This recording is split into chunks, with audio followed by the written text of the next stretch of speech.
भोपाल में सुकून की तलाश में निकलें तो सफर शाहपुरा की इस भागती सड़क पर इस ऑक्सीडेशन प्लांट यानी शाहपुरा झील के किनारे आकर खत्म हो जाता है। सुबह की सैर, दिन का सुकून और शाम की मस्ती। लेकिन भोपाल में ही इस ऑक्सीडेशन प्लांट के किनारे अपना दिन गुजारने वाले कम लोग जानते हैं कि ये पॉन्ड सीवेज के पानी से लबालब है। जो तस्वीरें हम आपको दिखाने जा रहे हैं वो तस्वीरें आपको चौंका देंगी, हैरत में पड़ जाएंगे आप। अस्पतालों में ऑपरेशन थिएटर में इस्तेमाल होने वाला ये एप्रिन इसी सीवेज के पानी से धुला है। अस्पतालों में पहने जाने वाले मरीजों के कपड़े, मरीज के बिस्तर पर बिछने वाली चादर और हमारे आपके रोजमर्रा के कपड़े हैं ये, जिन्हें बीमारियों वाले गंदे सीवेज के पानी से साफ किया जा रहा है। सीवेज का ये पानी किस तरह असर करता है देखिए। इस पानी का पहला असर इन धोबियों पर होता है जो इस गंदे पानी में घंटों खड़े रहकर कपड़े धोते हैं। लगातार इस पानी में काम करने से इन्हें कई तरह के त्वचा रोग हो गए हैं। हाथ पैर भी फूल जाते हैं, खुजली भी हो जाती है और चक्कर भी आ जाते हैं। अब दिन भर घुसे रहने पानी में। भले गंदे पानी है, वो बीमारी तो लग जाता है, मैंने आना पड़ता है हमको क्योंकि पानी की वजह से। क्या करें, पेट के लिए तो करना पड़ता है ना, क्या करें, पेट के लिए तो करना पड़ेगा। इस पानी का दूसरा शिकार है अस्पताल में इलाज के लिए आए वो मरीज जो बीमारियों का इलाज कराने पहुंचते हैं, लेकिन सीवेज में धुले इन कपड़ों से, सीवेज के पानी में निथारी गई चादर के साथ अस्पतालों में जिन्हें नए रोग मिल रहे हैं।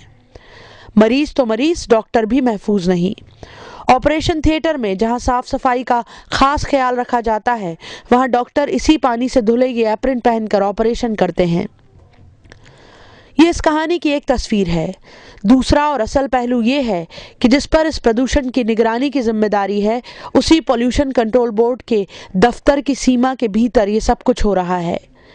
पॉल्यूशन कंट्रोल बोर्ड के दफ्तर के पिछवाड़े ही ये धोबी रोज इस पॉन्ड में कपड़े धोते और सुखाते हैं, लेकिन आंख मूंद कर बैठे बोर्ड के अधिकारियों को बंसल न्यूज की जानकारी देने के बाद हकीकत मालूम हुई। हमारे ध्यान में तो नहीं है अभी तक, कि मेरे ध्यान में तो नहीं है। अब ये हमको दिखवाना पड़ेगा, एक बार मैं इसको दिखवाता हूँ। और क्योंकि अभी तक हम लोगों ने ऐसा कोई अध्ययन तो किया नहीं जिससे कि ये मालूम पड़ जाए। खैर, टेंट हाउस से कपड़े धोने में कोई दिक्कत नहीं, क्योंकि टेंट हाउस तो हम वैसे भी बाहर लगाते हैं, धूप में लगता है। लेकिन हाँ, पहनने वाले कपड़े पर धोने में कोई प्रभाव पड़ेगा तो वो एक दिखवाने का, जांच का विषय है।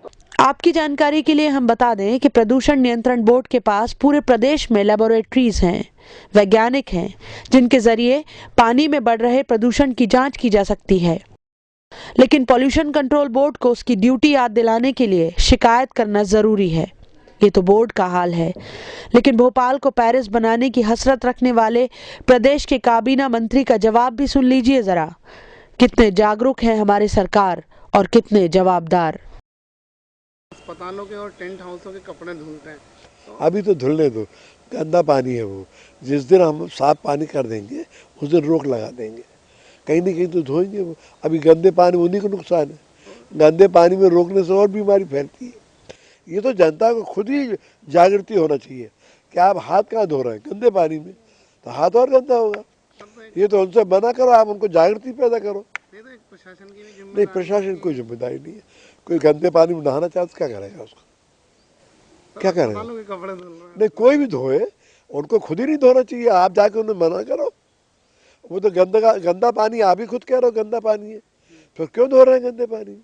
अब ग्राफिक्स के जरिए हम आपको बताएंगे कि सीवेज के इस पानी में कौन से रसायन मिले होते हैं जो बीमारियों की वजह बनते हैं।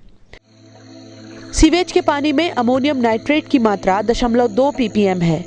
अमोनियम नाइट्रेट की इस मात्रा से कैंसर जैसी लाइलाज बीमारी हो सकती है। इस पानी में नाइट्रोजन की मात्रा 45 ppm है, जिसकी वजह से नवजात बच्चों में ब्लू बेबी सिंड्रोम हो सकता है। इसी तरह क्रोमियम की मात्रा इस सीवेज के पानी में 0.26 ppm होती है, जो डेफनिया यानी सांस की बीमारी की वजह बन सकती है। इसके साथ साथ लेड, मर्क्यूरी, फॉस्फेट और सल्फेट जैसे रसायन भी इस पानी में मिले होते हैं।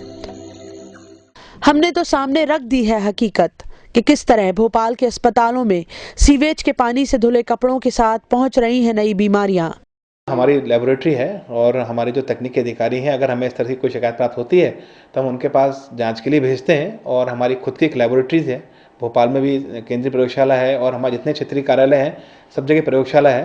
तो वो उनका स्टाफ जाता है, सैंपल इकट्ठा करता है, इसकी फिर जांच होती है। अब सवाल सरकार से भी है और शिकायतों पर जागने वाले प्रदूषण नियंत्रण बोर्ड जैसी सरकारी एजेंसियों से भी, जिन पर पूरे प्रदेश के प्रदूषण पर नियंत्रण रखने की जवाबदारी है।